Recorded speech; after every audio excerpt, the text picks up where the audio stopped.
뉴스 속 경제 이슈는 더 쉽고 깊게, 최신 고용 동향은 더 빠르게 전해드리는 고용브리핑 365 시간입니다. 박상일 기자, 안녕하세요. 네, 안녕하십니까. 네, 오늘은 어떤 이슈인가요? 오랜만에 반가운 소식 들고 왔습니다. 우리나라 수출이 지난달 9년 만에 최대 실적을 냈습니다. 4개월 연속 증가세여서 모처럼 완연한 회복세를 또 이어갔는데요.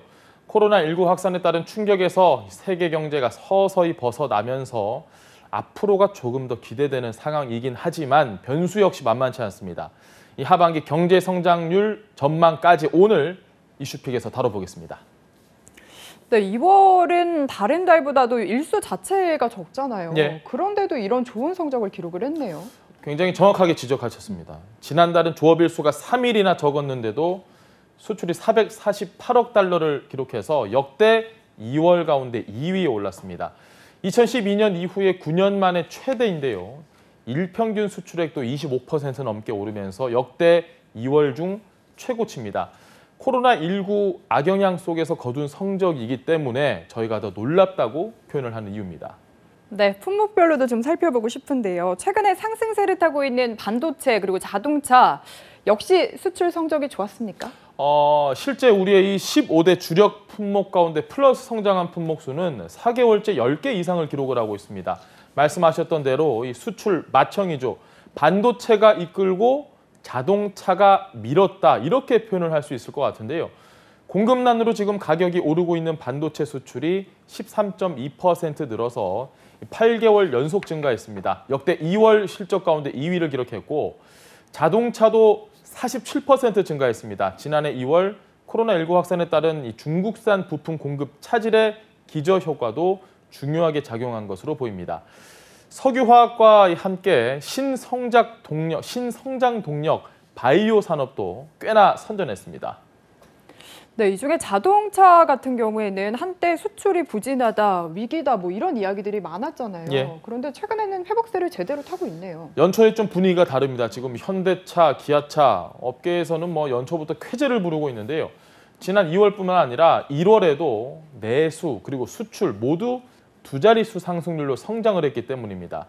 특히 수출은 북미와 EU, 중남미 등에서 골고루 증가세가 뚜렷했고요.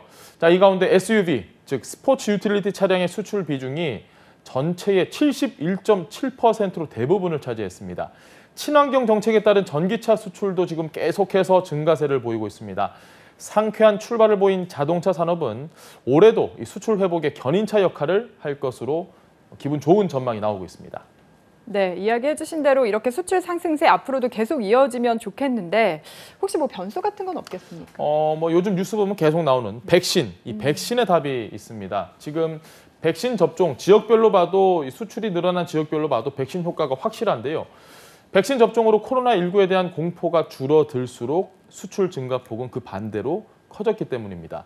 미국 같은 경우는 지금 수출이 7.9% 늘어나서 2월 기준 사상 최초로 수출액 60억 달러를 돌파했습니다. 중국 수출 26.5%가 증가했고요. 유럽연합 역시 48.2%의 수출 상승폭을 기록해서 상승세를 꾸준히 유지하고 있습니다. 네, 여러 국가에서 백신 접종의 속도를 내면서 수출 변수도 그만큼 줄어든 셈인데 그렇다면 앞으로 코로나19 유행에 따른 변수는 없다고 봐도 될까요? 산 넘어 산입니다. 지금 백신이 조금 나아지고 있으면 더 다른 것도 좋아질 것 같지만 백신으로 좀 다독여 놨더니 미국과 중국 사이의 무역 갈등 기억하실 겁니다. 이게 다시 또 새로운 악재로 부상하고 있습니다. 자, 올해 1월 미국의 정권 교체 그리고 중국에 대한 미국의 압박 이게 지금 계속해서 같이 맞물리고 있기 때문인데요. 통상 전문가들은 미국의 바이든 정부가 자국 산업 보호를 위해서 무역 구제 조치를 적극적으로 활용할 것이다 이렇게 전망을 했습니다. 이렇게 되면 대한민국의 교역 환경도 악화될 가능성이 굉장히 높습니다. 정부는 이런 통상 환경 변화에 대응해서 종합적인 수출 지원책을 이달 중에 발표할 예정입니다. 네, 아직은 변수가 남아있다. 이 부분은 잘 알겠는데 그래도 이제 우리나라 수출은 계속 상승세를 타고 있잖아요. 네. 앞으로도 계속 좀 이어질 거라고 기대를 해봐도 되겠습니까? 한국은행이 올해 우리 경제 성장률을 좀 전망을 해봤더니 종전처럼 3%대를 유지를 했습니다. 지난해 11월 한은이 발표한 수치와 같은 건데요. 당초의 경제 전문가들 사이에서는 이 한은이 최근에 수출 호조를 반영해서 성장률을 한 0.1%포인트 정도 아주 소폭 상향 조정할 것이다 이런 관측도 나왔지만 그대로 일단은 그 수치를 유지를 한 겁니다. 수출이 강한 회복세를 보이고 있음에도 코로나 재확산에 따른 소비 위축이 우리 경제의 발목을 잡고 있다 이렇게 본 건데요. 여기에 지금 코로나19 확산세가 만약에 늦춰질 경우에 올해와 내년 성장률은 각각 2.4%와 1.9%까지 떨어지고 코로나19가 빠르게 수습되면 올해 성장률은 3.8%, 내년 성장률은 3.1%로 전망했습니다. 네, 결국엔 코로나19, 쉽게 이야기하면 아직까지는 성장률의 변수가 많다는 거네요. 맞습니다. 여기에 지금 올해 우리나라 고용 전망 빨간불이 들어와 있습니다. 한국은행은 지난해 11월까지만 해도 올해 취업자 수가 한 13만 명 정도 늘어날 것으로 봤는데요. 얼마 전에 8만 명 증가에 그칠 것이다 이렇게 수정을 했습니다. 정부가 공급하기로 한 이 공공 일자리 80만 명에서 100만 명이 늘어날 것을 감안하고도 취업자 수를 한 5만 명 정도 더 줄여 잡은 겁니다.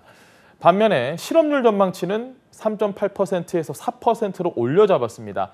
이처럼 어두운 고용 전망은 소비 부진과 함께 올해 우리 경제 성장률의 발목을 잡고 있기 때문에 당장 수출은 좀 상승세를 타더라도 성장률 전망치는 현재 상태를 좀 유지할 것으로 보입니다. 네, 다음은 유용한 경제 용어를 쏙쏙 골라 소개하는 뉴워드 시간이죠. 오늘은 어떤 단어인가요? 네, 오늘은 메타버스라는 걸 준비를 했는데요. 메타버스요? 예. 버스인가요? 제가 준비한 농담이었는데요. 아, 그렇군요. 예, 하셨네요. 자, 설명을 좀 드리겠습니다. 이 메타버스란 초월을 뜻하는 메타와 현실 세계를 뜻하는 유니버스를 합친 말입니다. 아바타라는 말이 처음 등장한 게 1992년 장 닐 스티븐슨의 SF 소설 스노우 크래시에서 등장한 용어인데요. 우리에게 친숙한 VR, 가상현실보다 좀 더 나아간 개념입니다. 단순한 가상 공간이 아니라 가상과 현실이 상호작용하고 현실에 훨씬 가까운 사이버 세상을 말합니다. 사람들의 분신인 아바타들이 교류를 하면서 살아가는 이 가상현실 플랫폼이라고 해석할 수 있는 건데 대면 접촉이 힘들어진 코로나19 시대에 나의 분신이라 할 수 있는 아바타를 이용해 가상 공간에서 활동을 이어나간다는 측면에서 이 산업의 한 트렌드로 최근 자리 잡고 있습니다.